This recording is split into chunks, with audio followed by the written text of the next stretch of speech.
Sublime Aphrodite, qui à l'image de la déesse antique apparaît tel un rêve, belle, à en mourir. Cette Aphrodite-ci ignore tout de son identité ou même de sa propre existence. Tout ce qu'elle doit savoir, on le lui apprend avant chaque mission et on le lui reprend ensuite une fois le travail effectué. Ce travail, c'est l'assassinat commandé.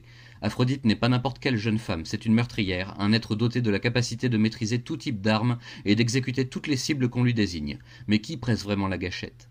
Alors qu'elle revient d'une nouvelle mission parfaitement accomplie et qu'elle se réveille dans ce qu'elle suppose être son chez-soi, Aphrodite fait la connaissance de Birch, un homme taciturne qui lui explique ce qu'elle doit faire. Elle souffre apparemment de pertes de mémoires intenses, qui ont lieu immédiatement après chaque contrat rempli avec succès. Elle ignore depuis combien de temps elle fait cela, ni pour qui exactement, mais une chose commence à être à peu près sûre dans son esprit brouillé, ça doit s'arrêter. Poursuivie dans toute la ville par des hordes de flics cybernétiques, Aphrodite remonte petit à petit le fil de sa mémoire défaillante, retrouvant des bribes de son passé et des épreuves qu'on lui a fait subir. Elle en est certaine à présent, elle ne peut avoir confiance en personne tout autour d'elle. Elle ne peut même pas se faire confiance, à vrai dire. Mais sa quête de réponse et de vérité, ça en revanche, elle y croit dur comme fer et elle se battra contre tout obstacle, même si cela implique de faire remonter des souvenirs douloureux ou de découvrir une réalité que l'on préférerait enterrer. Série emblématique de l'ère de gloire du studio Topco de Marc Silvestri vers la fin des années 90, Aphrodite 9 nous est ici présentée dans l'intégralité de son premier arc, conçu par David Finch sur une idée de Joe Benitez, la crème de la crème à l'époque et encore de nos jours si vous voulez mon avis.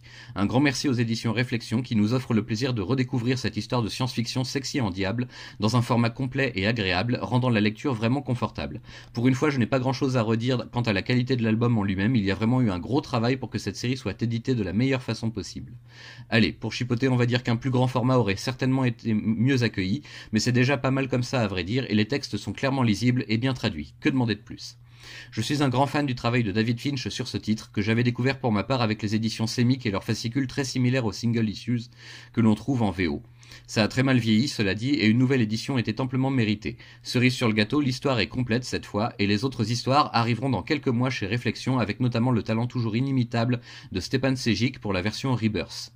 Que vous dire d'autre, à part que c'est graphiquement à la limite du parfait, c'est d'une beauté à couper le souffle et c'est l'exacte représentation du style de Topco et de l'école Silvestri.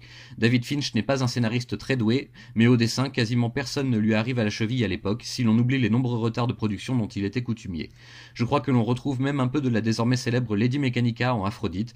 Joe Benitez devait déjà avoir quelques solides idées sous le coude et on ne manquera pas de noter la coïncidence, voulant que le même auteur propose à des années d'écart deux femmes synthétiques à la mémoire trouble, qui cherchent désespérément à retrouver les bribes de leur passé. Accordez toute votre confiance à Aphrodite 9, car si jamais vous n'étiez pas séduit par le scénario qui, il est vrai, n'a plus grand chose d'original de nos jours, les graphismes ne manqueront certainement pas de vous laisser quoi dans l'attente fébrile de la suite annoncée.